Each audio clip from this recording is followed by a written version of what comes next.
bonjour à tous, bienvenue dans ce troisième Yap Club. Bonjour à tous, bienvenue. On va vous parler aujourd'hui de plein de choses, encore une fois, avec deux parties. Une première partie plutôt bande dessinée, puis une deuxième partie plutôt manga. Et du coup, c'est moi qui commence, c'est ça? Ouais, c'est toi qui commence. Donc c'est moi qui commence. Et ben donc aujourd'hui, là, je vous parle de Tif et Tondu, repris par Blotch et Robert, donc Meou et Kiki. Donc paru chez Dupuis, en fait, et j'ai abordé cette lecture-là par une découverte complète, c'est-à-dire que je n'ai jamais lu de Tif et Tondu, et je n'ai jamais lu aucune BD de Blotch, donc ça me permet de découvrir ça de manière sereine. Voilà, donc petit rappel en fait sur Tif et Tondu, la série et les personnages ont été créés en 1940. Et les plus connus, les scénaristes plus connus sont Rosie et Tillieux qui avait créé Gilles Jourdan.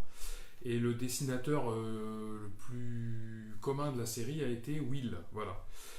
Donc comme je l'ai dit, cet album a été dessiné par Blotch et scénarisé par Robert, dont c'est le premier scénario je crois, qui est son frère. Voilà.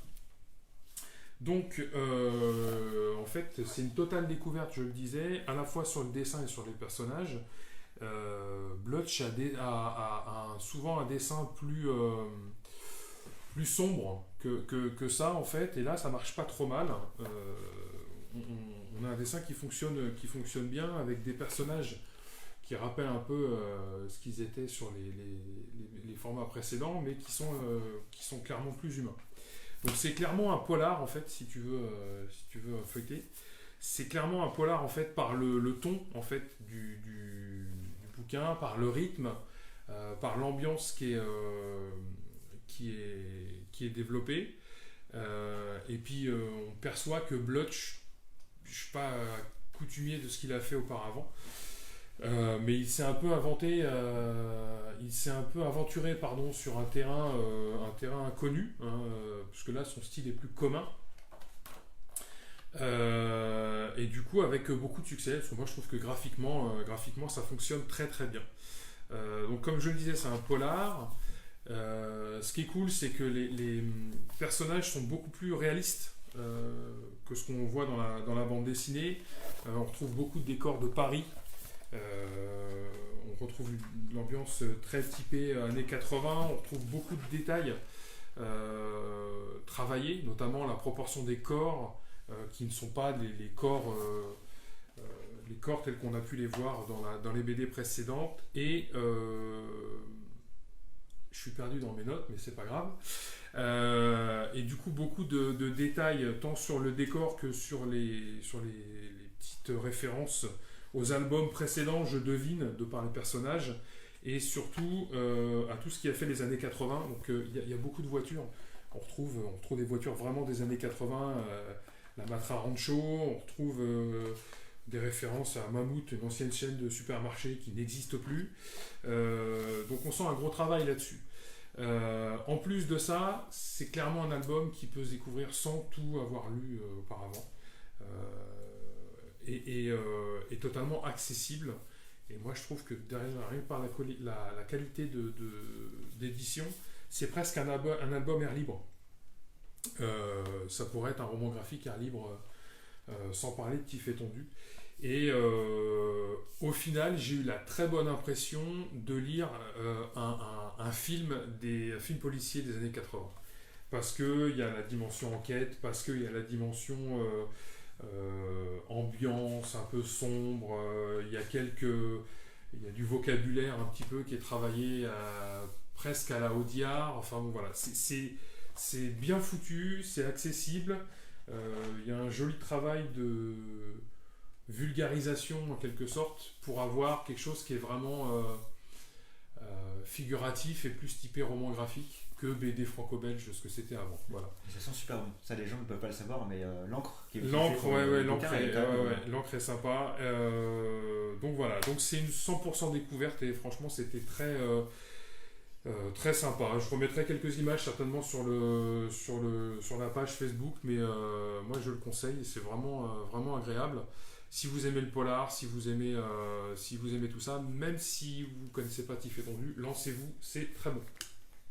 Une fois n'est pas coutume, je ne parlerai pas de Dupuis aujourd'hui, je vais parler de Casterman. Est-ce que tu connais Non, je ne connais pas. Est-ce que tu connais Benoît Peeters? Je connais Benoît Peeters, oui. Pour Les Cités Obscures notamment, c'est donc un grand scénariste, et là on le retrouve dans un ouvrage qui est sorti début 2018 qui s'appelle Comme un chef. Et on ne parle pas tant de Benoît Peeters en tant qu'auteur, mais en tant que cuisinier, parce que sa deuxième passion dans la vie c'est la cuisine, et il a notamment beaucoup expérimenté cette deuxième passion lorsqu'il était étudiant, parce qu'il allait cuisiner chez les gens à domicile des plats gastronomiques, des choses assez exceptionnelles. C'est un album qui est donc en noir et blanc, c'est fait par Aurélia Orita. Je connais pas. Tu connaissais pas? Alors du coup je t'invite à découvrir. C'est donc effectivement noir et blanc, mais il y a des fois des pages pleines de couleurs. C'est absolument magnifique. J'ai découvert ça du coup à l'occasion du festival pages pleines de couleurs d'Angoulême. Il y a une super belle case, enfin une double page sur la cathédrale de Paris. Ah, la Sainte-Chapelle. Hop là. Ah oui, voilà. Une belle recherche graphique. Belle recherche graphique, donc avec plein de couleurs, ça donne très très fin, ça donne envie de se mettre à la cuisine aussi. C'est vraiment très communicatif par rapport à sa passion de la cuisine. C'est aussi le témoignage d'une époque, à la fois parisienne et bruxelloise, sur la vie. Ça se passe de nos jours? Ça se passe, en fait c'est autobiographique sur la vie de Benoît Peeters lorsqu'il était jeune étudiant. Donc il y a quelques années maintenant. Et donc c'est vraiment le début de sa carrière, et de manière générale la manière dont il a abordé à la fois sa créativité sur des ouvrages et à la fois sa passion pour la cuisine en parallèle de ses études. Donc si vous aimez la cuisine, si vous n'aimez pas forcément d'ailleurs la cuisine, ça donne vraiment envie. On a envie, une fois qu'on a fermé l'ouvrage, de se mettre au fourneau pour tenter un certain nombre de recettes, notamment qu'il conseille dans cet ouvrage, ou des lectures qu'il peut proposer. Il profitait de l'argent qu'il pouvait gagner par les prestations qu'il effectuait chez les gens pour justement s'acheter de nouveaux ouvrages, découvrir des restaurants gastronomiques. Certains n'existent plus d'ailleurs aujourd'hui. Il a fait vraiment un travail de reconstitution de ce qu'il avait connu à l'époque pour rendre un témoignage le plus précis possible et passionné de cette époque. Voilà. Il a bien commencé, il a fait un repas chez les frères Trois Gros. Je pense que là on mange bien. Voilà. Le prix aussi de l'addition est pas mal. En tout cas, je lui connaissais pas cette passion-là. C'est sorti quand ça? C'est sorti janvier 2018. Alors pour l'anecdote, à ce moment-là, on avait reçu le service presse de cet ouvrage-là pour justement Angoulême, le festival Angoulême. J'ai tellement aimé l'ouvrage que j'ai été me le récupérer en forme papier par la suite. Preuve en est que j'avais vraiment envie de soutenir ce duo d'auteurs. Sympa. Et les deux fonctionnent très bien. Voilà. Bien. Voilà. Et il y a 2 vidéos de 2 auteurs sur Niap, parce qu'on avait fait 2 vidéos sur le sujet à l'époque. Ok. Voilà. On continue avec du comics. Alors c'est assez rare quand on parle de comics, mais on continue avec du Panini Comics. Alors avec du Star Wars, les deux sont du Star Wars. Le premier c'est Lando, scénarisé par Charles Soule et dessiné par Alex Maliv, qui parle de Lando Calrissian, vous l'aurez bien compris. Et le deuxième c'est toujours scénarisé par Charles Soule et dessiné par Marco Cecchetto. Regardez comment on prononçait, pour histoire de pas se louper. Donc c'est 2 bouquins scénarisés par Charles Soule, mais c'est complètement différent, parce que le premier en fait aborde une aventure d'un personnage secondaire de Star Wars, et le second, celui-là, raconte une aventure d'un personnage principal, à savoir, j'entends par personnage principal Anakin Skywalker. Je vais parler en fait, je vais opposer les deux clairement et vous dire pour lequel j'ai préféré en fait, tout simplement. Si tu veux feuilleter celui-là ou le présenter. Donc en fait, le premier est dessiné, donc celui-là par Marco Cecchetto, et le deuxième, celui-là, dessiné par Alex Maliv. Ils ont des dessins complètement différents. C'est très coloré, j'ai l'impression. Alors celui-là est très flashy, il paraît même presque manga de temps en temps, de par le trait assez fin, et ça reproduit très fidèlement les personnages de la prélogie, savoir Palpatine, Obi-Wan Kenobi, Anakin Skywalker, et du coup c'est un peu plus fidèle à la prélogie et un peu moins expressif, je trouve. Le second en fait c'est celui dessiné par Maliv, donc Lando. Maliv Alex Maliv dessine avec, alors, je sais pas si c'est Maliv qu'on dit, mais enfin ça s'écrit comme ça, donc je vais le dire comme ça. Il arrive avec toute avec toute son expérience en fait. Donc il développe beaucoup de son ambiance à travers la lumière et les contrastes. Il y a beaucoup de jeux d'ombre-lumière, de contrastes, et ça participe vraiment à l'ambiance un peu plus sombre de l'histoire. Alors que donc celui-là, Obi-Wan, est plus classique, moins risqué. Il n'y a pas vraiment de parti pris graphique, à part le fait de reproduire les personnages, notamment Anakin, tel qu'on peut le percevoir dans la prélogie. Voilà, il n'y a pas vraiment de parti pris graphique. C'est ce qui m'a déplu, entre autres, sur cet album-là. Donc en gros, là, on a quand même le développement d'un personnage secondaire, et là, on a une histoire d'un personnage principal qui est presque anodine au final, puisque on peut clairement oublier ce qui se passe dans cet album-là. Si vous êtes fan d'Anakin Skywalker, vous apprendrez quelque chose sur l'histoire du personnage. Ça vous apportera quelque chose qu'on apprend malgré tout dans le film. Voilà. C'est ce que j'ai trouvé un petit peu dommage, c'est que ça manque d'envergure et d'enjeu. Alors que celui-là développe un personnage secondaire, mais il y a des enjeux, et on perçoit le personnage un petit peu différemment à la fin de l'album. Donc voilà pourquoi j'ai clairement préféré Lando, où il y a plus d'enjeux, où il y a plus de maîtrise et de risque. Je pense que Alex Maliv a un peu plus d'expérience que Marco Cecchetto. À souligner qu'Alex Maliv aussi a travaillé souvent avec Brian Michael Bendis, et travaille encore, puisque même chez DC Comics maintenant ils travaillent encore tous les deux, et il a réalisé, on en parlera certainement un jour, le très bon International Iron Man, toujours avec cette patte graphique qui est superbe en fait, hein, qui développe vraiment l'ambiance. Moi je me suis vraiment régalé. Donc voilà, donc au final, Obi-Wan et Anakin versus Lando, pour moi c'est Lando qui remporte la palme, et de très loin. Voilà pour les comics de chez Panini. Et a priori, ça date d'après la refonte par Disney de l'univers, donc c'est encore officiel. Ah, c'est canon. C'est deux bouquins qui sont dans le canon Star Wars actuel, parus chez Marvel après 2015. Alors, j'ai plus les dates. 2016 pour celui-ci. 2016 et 2015. Voilà. Okay, donc en fait, on est encore dans le canon. Voilà, on est encore dans le canon. Donc ça permet de toute façon d'étendre l'univers Star Wars. Après, vous êtes plus ou moins fan des personnages, ça vous permet de vous orienter. Moi, j'ai préféré celui-là en tout cas. Très bien. Moi je propose de finir cette première partie par. Pas encore. Ah oui, bah non, il y avait encore un bouquin. Il y avait encore un bouquin. Donc vas-y, je t'en prie. Tu devais nous faire quelques news. C'est ça, quelques news. C'est pour ça que je disais qu'on allait partir vers la fin du coup de cette première partie. Tout à fait. Sur les news, il y a eu un gros dossier qui est sorti, un gros rapport qui est sorti mi-janvier. Ça s'appelle le rapport Bruno Racine. Ça a été présidé par l'ancien responsable de la BNF. Il a sorti 141 pages qui mettent en perspective et font le bilan de la situation des auteurs. Donc c'était vraiment une situation qu'on connaissait depuis les années 2015, puisque c'est là où ça a commencé un peu à craquer. L'idée c'était d'expliquer leur situation économique, leur situation sociale, etc. Donc ça a fait le constat de ce qu'on savait déjà. Par contre, ça a fait 23 propositions, parmi lesquelles une meilleure représentativité des auteurs dans les institutions qui s'appliquent à eux, c'est-à-dire toutes les institutions politiques qui gravitent autour de la situation des auteurs et qui ont vocation à appliquer un certain nombre de choses. Les auteurs seront mieux représentés. Ils auront potentiellement. Pour l'instant, c'est un lot d'idées. Oui, c'est un lot d'idées. Et moi, j'ai retenu juste la partie essentielle par rapport à ce que développent les auteurs. C'est quand même que ce rapport souligne le fait que les auteurs, en regard du travail qu'ils fournissent et de leur durée de travail, sont très peu et très mal rémunérés. C'est vraiment ça que ça met en avant.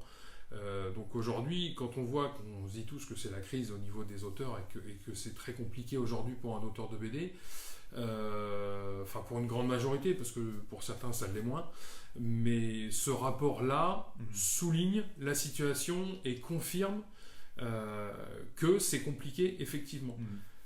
Voilà. En tout cas, ça reste effectivement, comme tu l'as rappelé, effectivement des propositions qui n'ont pas encore force d'application directe, donc ça sera synthétisé par la ministre de la Culture qui fera une intervention pour dire ce qu'il en fait, ce rapport de 141 pages, et il interviendra donc le 18 février pour faire le bilan de ce qu'il faut en retenir et de la manière dont lui il a tendance et envie de l'appliquer par la suite. D'accord. Donc il y a d'autres choses, hein. Il y a aussi une meilleure formation des auteurs, une meilleure rémunération, une visibilité plus grande sur les chiffres de vente, parce que là il y a aussi un délai de... Parce que au global, moi j'ai cru comprendre dans l'actualité que on vend toujours des BD, que le marché est plus spécialement en crise, même s'il y a en termes commerciaux il y a des balances différentes, c'est-à-dire que on vend, je crois qu'on vend moins de BD franco-belge classiques, on vend plus de mangas, on vend un peu plus de comics, il me semble. Ça reste à revérifier. Enfin, le marché, globalement, est encore là, quoi. Je veux dire, tu vois, nous, on est aussi victime de ça, c'est-à-dire que la surproduction, il y a tellement d'ouvrages qui sortent tous les mois que c'est impossible de tout suivre. Ouais. Avec la meilleure volonté du monde, on est incapable de parler de tout, et on est obligé à la fin de se dire, bon bah, tant pis, on a plein de trucs qui sont sans doute super, mais on fait des sélections par rapport à ce que nous, on aime. Alors, l'avantage dans tout ça, c'est qu'il y en a pour tout le monde. C'est ça, c'est aussi ça. C'est d'ailleurs ce que souligne le syndicat national de l'édition, qui dit qu'effectivement, alors ça se défend ou pas, ça dépend de quel bord on est. Ils expliquent que du coup, moins publié, ça veut dire qu'effectivement, du coup, il y aura moins d'ouvrages en circulation.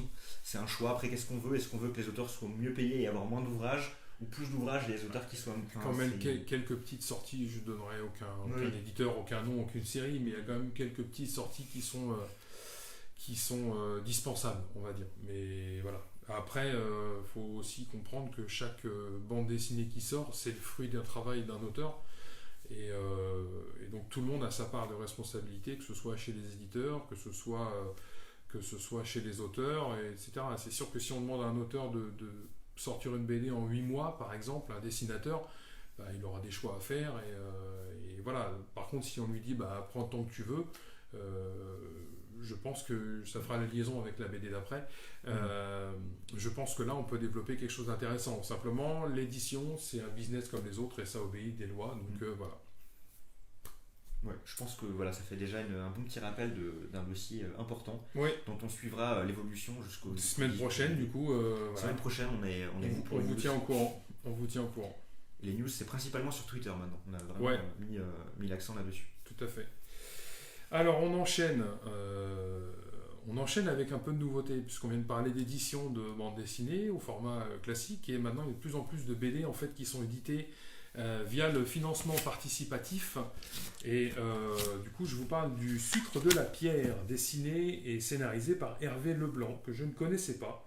Je suis vraiment tombé sur la page Ulule sur cette BD par hasard. Et quand je disais juste dans le sujet d'avant, en fait, que certains auteurs prennent le temps, quand ils ont le temps et l'occasion de vraiment aller jusqu'au bout, je ne le sais pas parce que j'ai pas eu l'occasion d'échanger avec l'auteur, je pense vraiment que cette BD est le fruit d'un long travail, tant scénaristique que par le dessin. Donc on a vraiment un dessin super joli.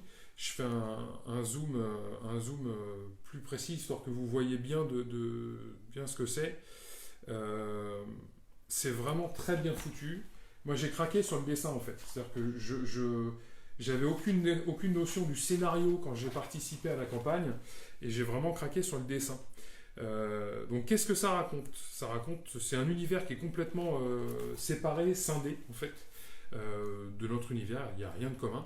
Et dans cet univers-là, ce qui s'apparente aux êtres humains, en fait, ce sont des mannequins et qui vivent dans des cavités de pierre, et toutes leurs croyances de mannequins, en fait, découlent de ça, découlent de la pierre. Il y a de la lumière, mais il n'y a pas de ciel, il n'y a pas tout ça. Donc en fait ils vivent, la pierre les entoure, et leur croyance est liée à la pierre.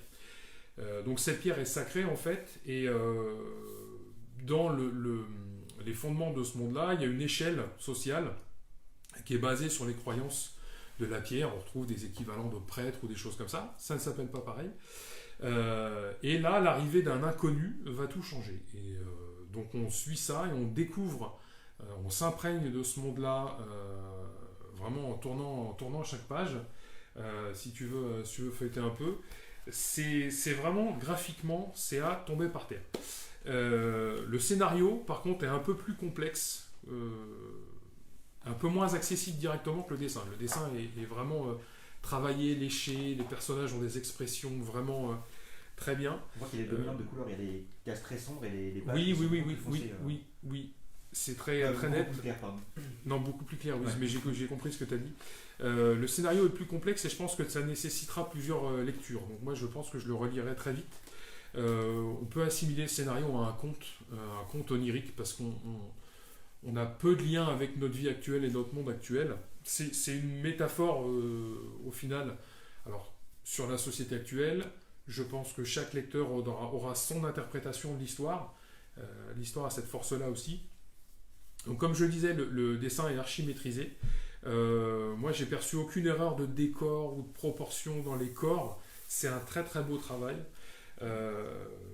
Par contre, ça évoque pour moi, alors je ne vais pas avoir de graphisme à vous présenter, mais le dessin évoque pour moi des dessins animés des années 80, en fait, à savoir Tigra, la glace et le feu, je crois, de Rav Bakshi, et aussi Les Maîtres du Temps. Donc c'est des dessins animés pour adultes, on va dire, sans que ce soit connoté sexe ou quoi que ce soit, mais enfin c'est des dessins animés assez matures, avec des graphismes de l'époque, c'est-à-dire très fidèles, avec des proportions, des humains, enfin c'était pas un Disney, quoi, tout simplement.